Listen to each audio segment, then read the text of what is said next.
বন্ধুরা এখন 2024 সাল আর এই 2024 সালে হোন্ডা এসপি 125 বাইকটা কেন নেবেন আজকে এই ভিডিওতে আপনাদের সামনে এমন 5-6টা কারণ বলবো যেগুলো শোনার পরে আপনারা এসপি 125 এর কিন্তু লাভার হয়ে যাবেন। হ্যাঁ, আজকে এই ভিডিওতে আপনাদের সামনে এমন 5টা কারণ বলবো যেই কারণে আপনাদেরকে হোন্ডা এসপি 125 এই 2024 সালে নেওয়া দরকার। তো কি সেই কারণ দেখার জন্য অবশ্যই ভিডিওটা আপনারা শেষ পর্যন্ত দেখুন, আর এরকম টাইপের আরো ভিডিওর জন্য অবশ্যই চ্যানেলটিকে সাবস্ক্রাইব করে পাশে বেল আইকনে প্রেস করে দিতে একেবারে ভুলবেন না। চলুন মেন ভিডিও টপিকে এবার আমরা চলে যাই। বন্ধুরা আমি প্রথম যদি কারণের কথা বলি তাহলে এই হোন্ডা এসপি 125 এর মধ্যে আপনারা রিফাইন ইঞ্জিন পেয়ে যাবেন। হ্যাঁ, একবারে স্মুথ একটা ইঞ্জিন যদি চান আপনারা 125 সিসির মধ্যে, তাহলে আপনারা এই বাইকটি নিতে পারেন হোন্ডা এসপি 125। এবং এই বাইকের বিএচপির যদি কথা বলি, মানে ম্যাক্সিমাম পাওয়ারের যদি কথা বলি, তাহলে 10.72 BHP at the rate 7500 RPM আপনারা পেয়ে যাবেন। এবং ম্যাক্সিমাম টর্কের যদি কথা বলি তাহলে 10.9 newton metre at the rate 6000 RPM. এবং এই বাইকটির মধ্যে আপনারা 5টি গিয়ার পেয়ে যাচ্ছেন। এবং এই বাইকটি নিয়ে যখন আপনারা হাই স্পিডে যাবেন না, তখন কিন্তু আদার্স যেগুলো বাইক, যেমন পালসারের যদি কথা বলি, একটু যখন বেশি স্পিডে যাবেন তখন কিন্তু কি হয়, হালকা পাতলা ভাইব্রেশনটা দেখা যায়। তো এইরকম ভাইব্রেশন কিন্তু এই বাইকে পাবে না, কারণ বাইকের ইঞ্জিনটা একেবারে স্মুথ আছেন। যারা চলান তাদের কাছে শুনতে পারেন আপনারা, তাহলে আপনারা ভালো মতো বুঝতে পারবেন। চলুন এবার আমরা জেনে নেই নাম্বার 2 এ যেই কারণে আপনাদেরকে হোন্ডা এসপি 125 নেওয়া দরকার, সেটি হলো বাইকটির লুক। হ্যাঁ, বাইকটা একটু স্পোর্টি টাচ দেওয়া আছে, নর্মালি একটা স্পোর্টি লুকের টাচ দেওয়া আছে। তাছাড়া বাইকটা কিন্তু একটু বড় সড়ো বাইক লাগে। আর আরেকটি ব্যাপার, এখন যে নতুন কালার গ্রাফিকগুলো বেরিয়েছে আপনারা দেখতে পাচ্ছেন, ছবি শো করছি, এই কালার গ্রাফিকগুলো কিন্তু অসাধারণ লাগছে, সামনে থেকেও আরোটা সুন্দর লাগবে এবং আগের থেকে কিন্তু অনেকটা সুন্দর লাগছে এখনকার কালার বা গ্রাফিকগুলো। আপনারা দেখে কমেন্ট করতে ভুলবেন না আপনাদের কেমন লাগছে, আর এই কালারগুলোর মধ্যে আপনাদের কোন কালারটা বেশি চয়েস হচ্ছে। 3 নম্বর যে কারণটা রয়েছে যার ফলে আপনাদের হোন্ডা এসপি 125 নেওয়া দরকার, সেটা হলো এই বাইকের সিটিং কমফোর্ট। হ্যাঁ, এই বাইকে যদি আপনার পিছনে নিয়েও কাউকে রাইড করেন বা আপনার সিঙ্গেল রাইড করেন, আপনাদের কিন্তু সিটিং কমফোর্টটা কিন্তু ভালো হবে, সেটা হ্যান্ডেলিংটা ভালো। এক্ষেত্রে সুবিধা কি আছে, আপনারা যখন মোটামুটি ধরে নেন 100 থেকে 150 কিলোমিটার কিন্তু হামেশায় যাবেন, কোনো রকম ক্লান্ত বোধ করবেন না। যখন নর্মাল অনেক বাইক আছে, যেমন পালসার 125 যদি কথা বলি না, অনেকদিন যখন বাইক রাইড করবো অনেকক্ষণ ধরে, তখন আপনাদের হাতের গ্রিপ এই জায়গাটা, কারণ আমার নিজস্ব পালসার আছে আমি জানি, এই জায়গাটাতে আপনাদের কিন্তু কি হয়, পুরো চাপ পড়ে, ঠিক আছে, পুরো হাতের তালুতে চাপ পড়ে, সেরকম কিন্তু চাপ পড়বে না, একদম কমফোর্ট ভালো। আপনার পিঠ ব্যথা পিঠের সিদ্ধাতে ব্যথা করবে না, কমফোর্ট ভাবে আপনারা কিন্তু মোটামুটি 1-150 কিলোমিটার রানিং করবেন, কোনো অসুবিধা হবে না। যদি আপনাদের সবসময় বাইক নিয়ে চলাফেরা করতে হয়, আপনারা এই বাইকের দিকেও কিন্তু যেতে পারেন।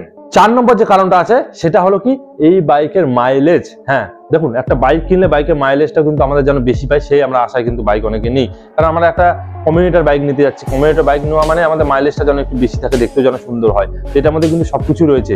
কারণ এই বাইকের মাইলেজ মোটামুটি ধরে নেন আপনারা যেমনই চলান 60 মাইলেজ আপনারা পাবেন। আর আপনারা যদি ভালো করে চলান বাইকে কিন্তু 60-এর উপরে কিন্তু মাইলেজ দিয়ে দিবে আপনার, ঠিক আছে।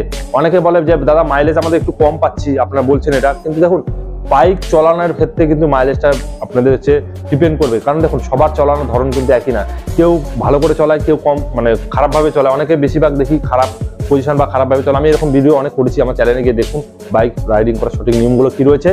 তো আপনাদেরকে ভালো করে যদি চলান, আপনার হাইওয়েতে যাবেন বা আপনার লং কোনো জার্নিং এ যাচ্ছেন, তখন কিন্তু আপনাদের কিন্তু মাইলেজটা আপনারা একটু বেশি দেখতে পাবেন, কারণ তখন আপনাদের গিয়ার কম বেশি কম করতে হবে না, তো মাইলেজ আপনারা ঠিকঠাক দিতে পারবেন। সবসময় আপনাদের গিয়ার কমানো বাড়ানো হচ্ছে, এর সাথে আপনাদের ক্লাস ইউজটা বেশি হচ্ছে, তখন আপনারা কিন্তু মাইলেজ একটু কম দেখতে পাবেন। এবার অনেকের অভ্যাস আছে ক্লাস বেশি বাগ ধরা, অ্যাক্সেলেটার বেশি পাকানো, এগুলো যখন করবেন তখন কিন্তু মাইলেজটা আপনারা কম দেখতে পাবেন। যাই হোক, এই বাইকে যে ব্যাপারটা আছে সেটা হলো 4 নম্বর, আপনার যে কারণে এই বাইকটা নেওয়া দরকার সেটা হলো মাইলেজের দিক থেকে যদি একটা বাইক চান আপনারা এই বাইকটা নিতে পারেন, আর মাইলেজ মোটামুটি 60+ আপনারা এই বাইকে পেয়ে যাবেন। যাদের কাছে এই বাইকটা রয়েছে তারা অবশ্যই কমেন্ট করে জানাবেন যে আমি কথাটা ঠিক বললাম না ভুল বললাম। 5 নম্বর যে কারণটা রয়েছে এই বাইকের আপনারা ফ্যান হবেন, সেটা হলো এই বাইকের গ্রাফিকের কথা তো বলে দিলাম, এর সাথে আপনারা এই বাইকে কিন্তু অনেক রকম ফিচার্স পেয়ে যাচ্ছেন। কারণ বাইকটা এখন E20 মডেলে কিন্তু বা আগে থেকে কিন্তু এই বাইকের মধ্যে অনেক রকম ফিচার্স রয়েছে। তো আপনারা যদি একটা ফিচার সহকারে বাইক চান, এছাড়াও বাইকের মাইলেজ ভালো চান, রিফাইন ইঞ্জিন চান, এই বাইকটা অবশ্যই আপনারা নিতে পারেন।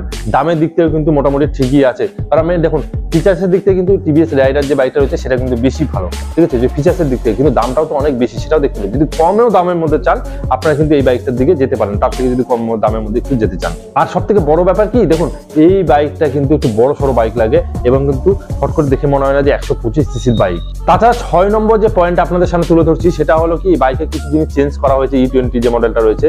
তো সেই মডেলের মধ্যে কিছু জিনিস চেঞ্জ করা হয়েছে, যেগুলো বাইকের কিন্তু খারাপ দিক ছিল সেগুলো কিন্তু কোম্পানি ধ্যান রেখেছে।